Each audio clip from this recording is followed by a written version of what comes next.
di belakang dia nemplok gitu. Tahu kan maksudnya ya begitulah, pokoknya dia nemplok gitu.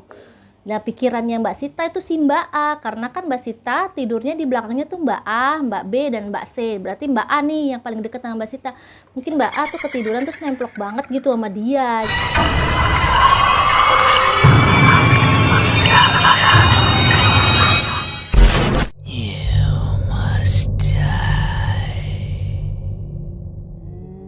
Assalamualaikum warahmatullahi wabarakatuh. Halo kawan-kawan semua, apa kabarnya nih? Baik-baik aja dong pastinya.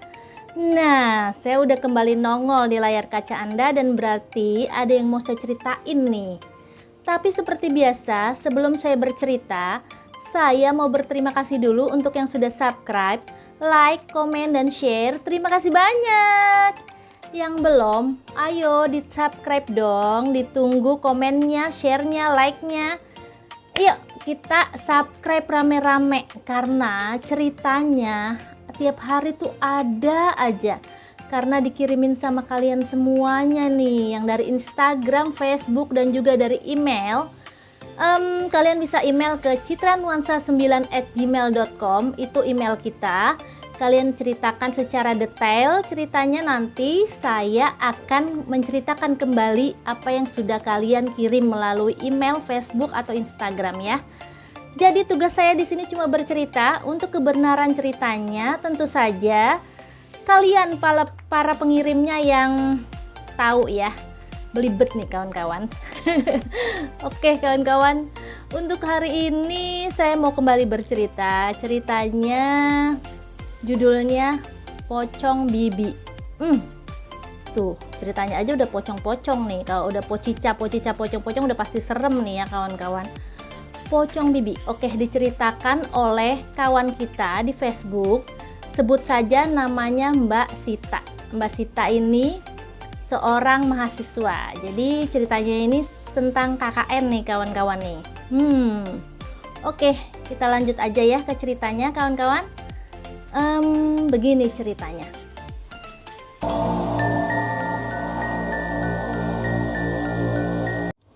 Cerita hari ini ceritakan oleh Mbak Sita.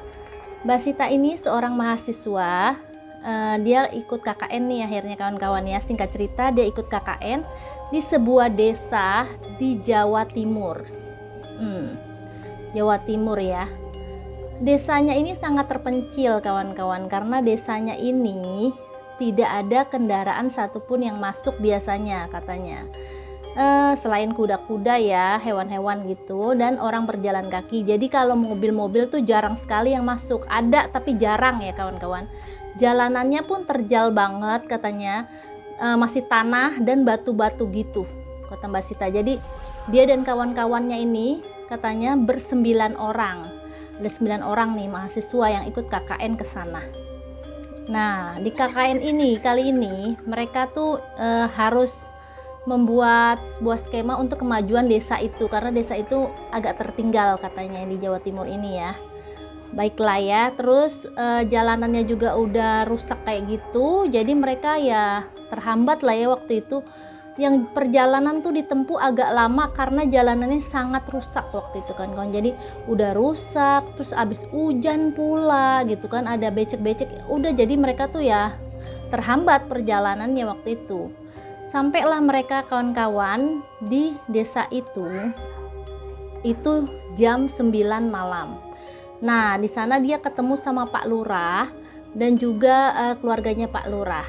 Jadi Pak Lurah dan keluarganya Pak Lurah ini ada 2 rumah, jadi ya mereka dibagi nih menjadi 2 kelompok, kan ada 9 ya. Jadi dibagi, untuk laki-lakinya di rumahnya Pak Lurah, untuk perempuannya di rumah adiknya Pak Lurah.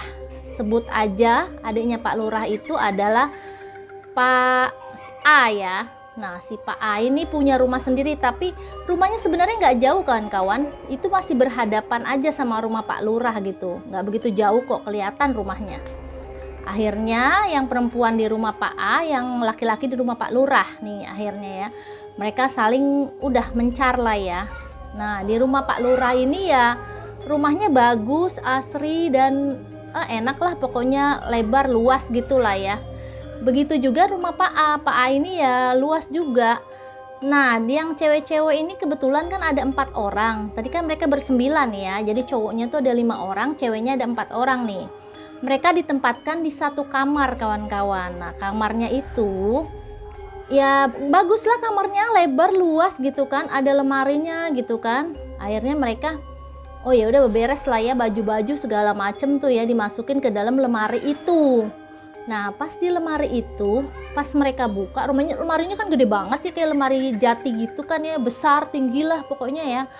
Akhirnya mereka bukaan tuh. Nah, ternyata di situ ada empat tempat, maksudnya kayak 4 tempat gitu ya untuk naruh baju gitu kan. Nah, mereka bagi-bagi tuh akhirnya, yang atas si A, terus si B gitu kan. Mereka bagi-bagi semuanya tempatnya itu. Begitu juga Mbak Sita. Mbak Sita itu ke bagian yang paling atas kawan-kawan. Nah ya udahlah ya Mbak Sita, oh iya bagus lah, gak apa-apa kan gue nyampe ini gitu kan, tinggi gitu, taruh paling atas. Nambah Mbak Sita tuh merapikan pakaian, dia tuh megang gini, ih waduh kok masih ada kayak barang-barang gitu kawan-kawan, ternyata masih ada bajunya. Ah udah digeser aja sama Mbak Sita ke dalam gitu kan, biar bajunya dia bisa masuk. Akhirnya udah dimasukin lah tuh semuanya, tuh semua pada rapi kan, pada masukin baju. Udah mereka tidur. Nah kan ranjangnya itu panjang banget, besar lah ya, besar gitu. Mereka tidur berempat di ranjang itu kawan-kawan. Ya dempet-dempetan aja tuh mereka akhirnya kan. Nah si Mbak Sita ini paling pojok nih, dekat dengan tembok gitu kan.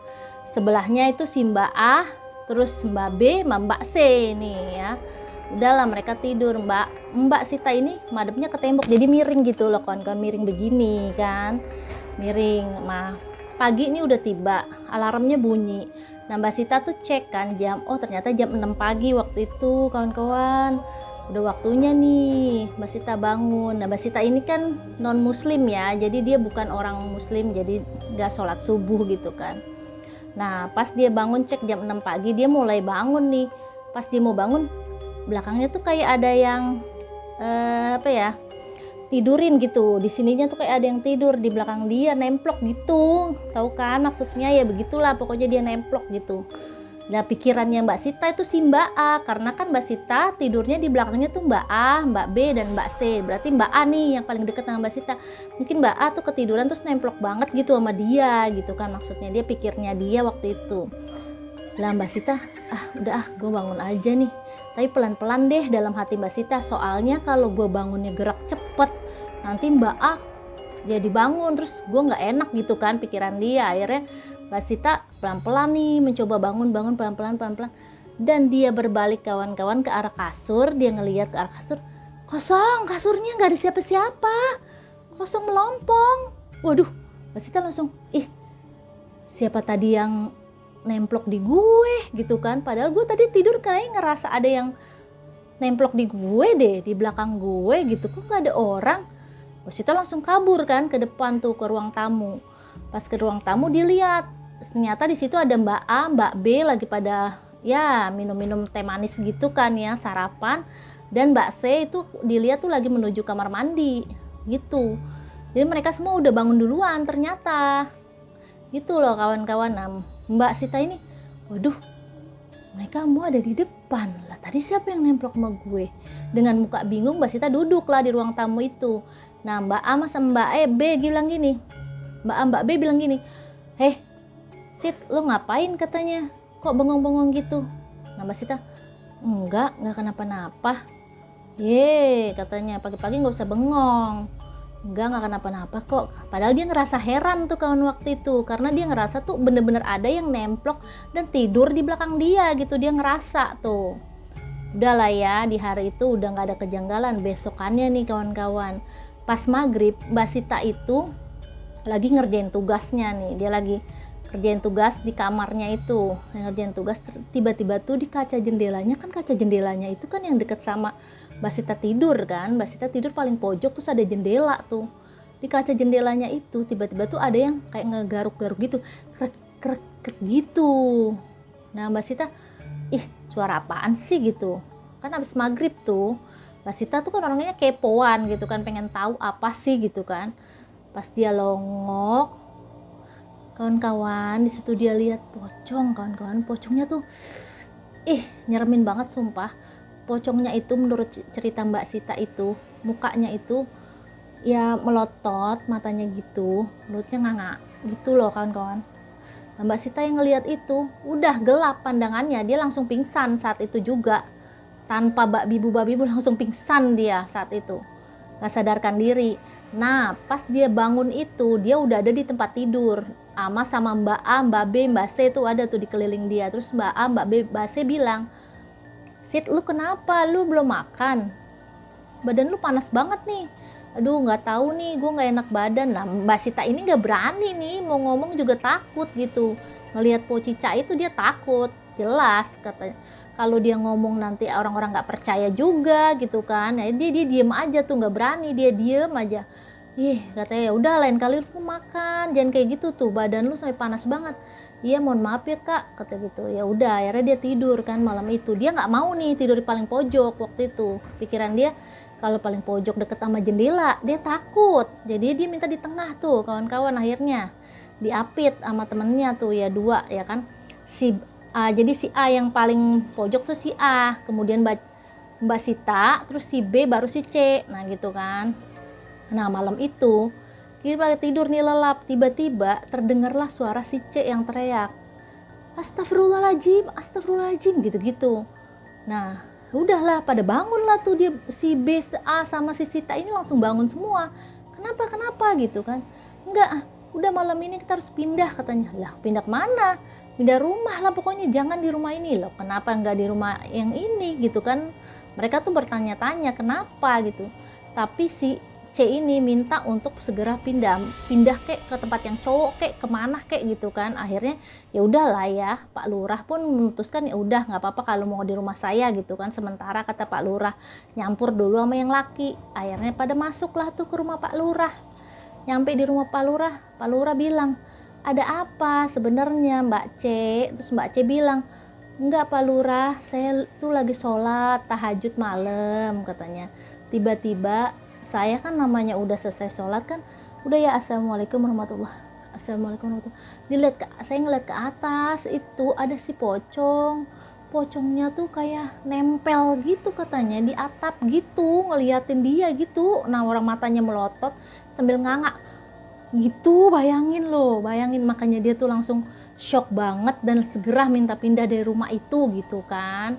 Ya udah akhirnya Pak Lurah, udahlah kalau kayak gitu udah jangan lagi lah pokoknya, kalau gitu nanti saya pindahin ke rumah siapa gitu kan. Tapi Mbak Sita pun nggak mau kalah nih. Akhirnya Mbak Sita ngomong juga sama Pak Lurah, saya juga udah ngelihat Pak Lurah pocong itu katanya, pocong yang nganga itu matanya melotot saya udah lihat. Pak Lurah, aduh sebenarnya saya juga nggak mau nyeritain ya kata Pak Lurah, tapi karena udah lihat semua kejadiannya kayak gini, baiklah saya ceritain kata Pak Lurah. Sebenarnya rumah adik saya itu dulu ada bibinya, jadi ada bibinya dia tuh, saudaranya dia yang tinggal di situ. Tadinya bibinya ini kan kerjanya di luar kota. Nah dia pulang nih dari luar kota itu tiba-tiba tuh seperti punya gangguan mental, depresi gitulah kawan-kawan ya. Dia punya depresi, udah diobatin, udah diapain tetap aja seperti itu. Akhirnya bibinya itu meninggal di situ, tapi secara tidak wajar karena meninggalnya itu mukanya gosong, matanya melotot dan mulutnya menganga gitu loh kawan-kawan. Nah pas dikuburin pun posisinya matanya udah ditutupin, tutup gini terbuka lagi, tutup gini buka, mulutnya pun sama, udah digituin tetap aja tuh nganga. Akhirnya diginiin juga kan, diiketin ke atas tetap aja nganga gitu, nggak bisa, mulutnya tuh nggak bisa rapat gitu loh gitu. Jadi kata Pak Lurah ini bilang jadi memang meninggalnya secara tidak wajar. Nah kamar yang mereka pakai itu adalah kamar si bibi gitu loh. Kalau mau katanya Pak Lurah ya udah pindah aja ke rumah yang lain, nanti saya salurkan ke rumah yang lainnya gitu kan. Akhirnya mereka tuh buru-buru lah ya kan, barang-barangnya masih di sono, bajunya juga segala macam. Nah siang itu kan namanya udah siang kan, pikiran mereka udahlah nggak takut gitu kan, udah siang matahari juga udah masuk, pikiran mereka kan. Datengin lah rumah itu, semuanya ngambil barang-barang tuh, barang-barang yang ada di lemari jati yang gede itu loh kawan-kawan. Lah mereka lagi pada sibuk, namanya lemari itu kuat banget ya kelihatannya kan, orang gede gitu. Masa tuh lemari jatuh sendiri, bruk aja. Coba bayangin, mereka kan langsung pada kaget. Astagfirullahaladzim, gimana tuh? ngangkat aja nggak kuat tuh, lemari gede banget, harus cowok-cowok yang ngangkat kan, air diangkat tuh sama cowok-cowok.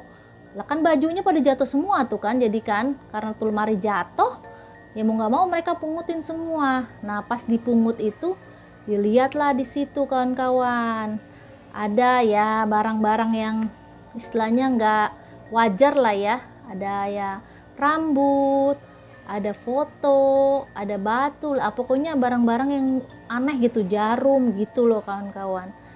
Nah Pak Lurah pas ngelihat ini langsung nyebut astagfirullahaladzim.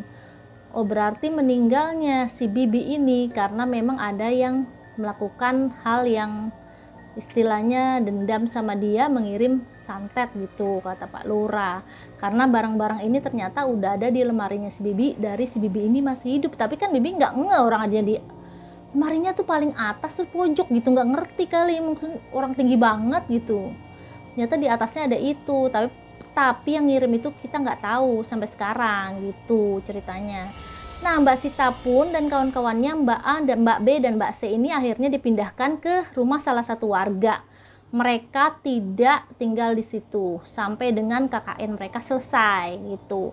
Dan Pocica itu tidak terlihat lagi kawan-kawan, si pocong muka ngangak dan melotot itu tidak terlihat lagi karena mereka tidak di rumah itu gitu. Tapi penyebab kematian si Bibi jadi terbongkar lah gara-gara hal ini. Jadi ada orang yang mengirim hal-hal yang tidak wajar, yaitu santet kepada si Bibi ini gitu loh. Gitu kawan-kawan ceritanya, serem kan lah ya. Oke kawan-kawan, terima kasih ya kawan-kawan sudah subscribe, like, comment, share, dan terima kasih juga sudah nonton video-video saya. Nantikan video saya selanjutnya. Dadah, assalamualaikum warahmatullahi wabarakatuh.